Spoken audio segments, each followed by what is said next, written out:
Hello students, as I walked in to collect this book, I began to miss you and your hisses, giggles, chuckles up here in the library. This place does bear a deserted look today. It is looking like a personal library. And that reminds me that way back up to the 15th century, people had personal libraries as reading was a privilege only of the rich and the affluent. That reality changed with the invention of the printing press in the 15th century. Today, we are going to look at the impact of the Industrial Revolution on family, society, and nations in our chapter, Post-Industrialization Age.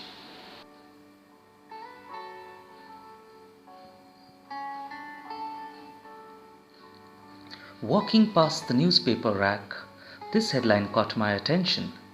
Congress aborts pilot's flight. A nice play of words indeed.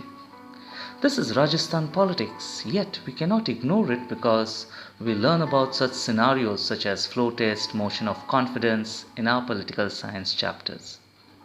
The political news is about Sachin Pilot, who is a pilot by name, not by profession. But job-wise, Goans know two kinds of pilots, but I will speak about three.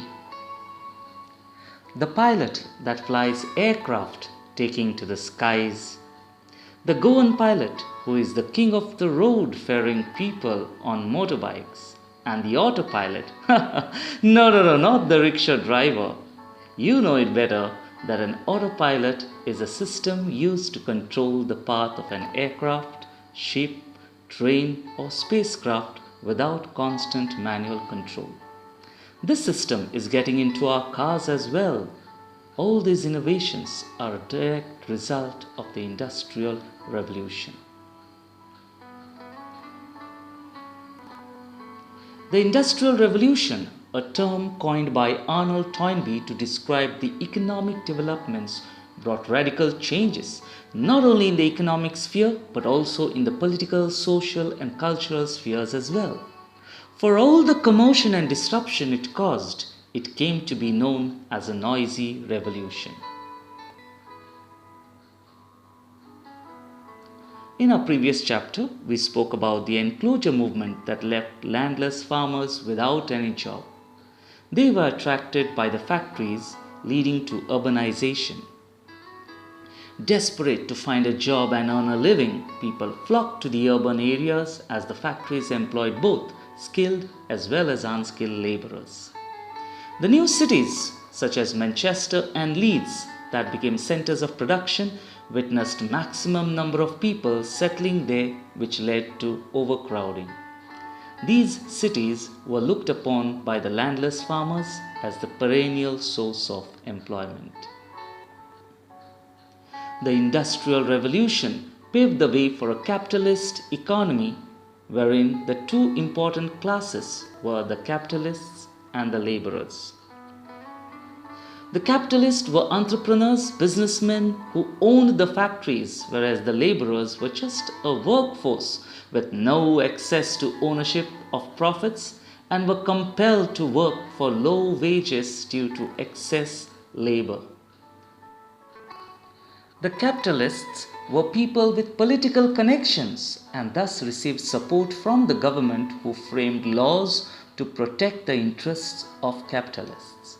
There was no law to protect the laborers from exploitation, and they lived and died in poverty.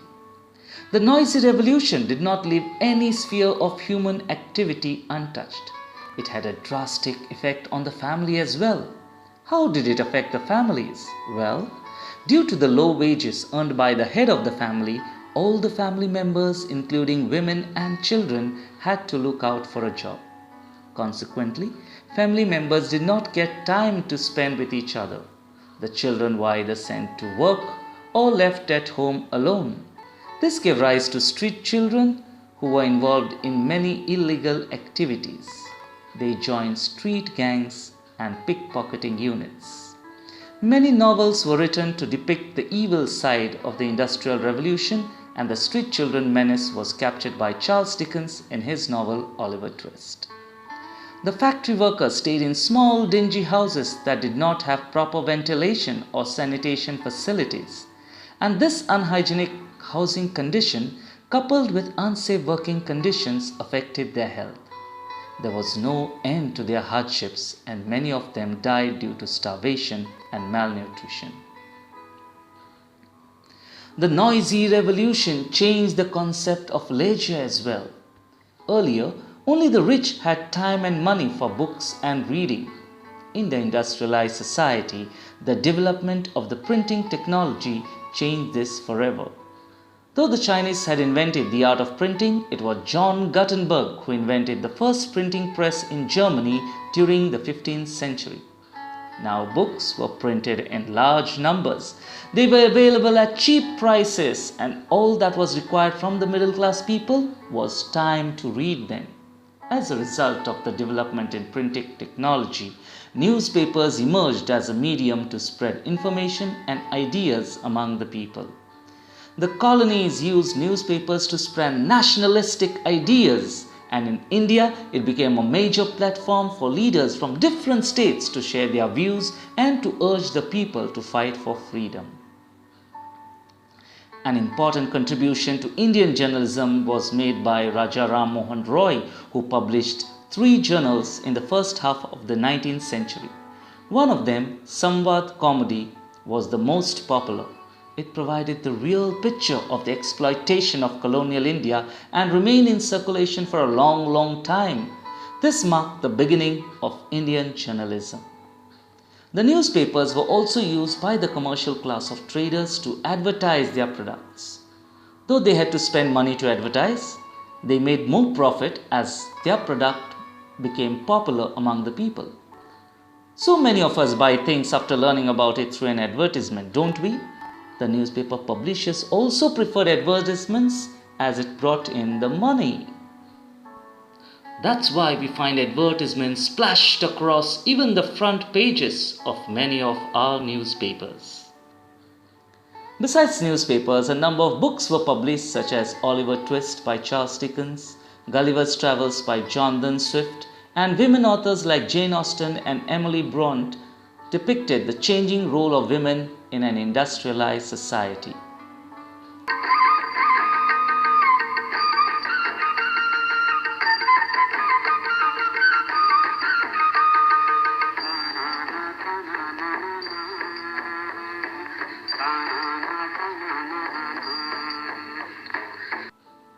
Your parents will recollect watching Malgudi Days on TV.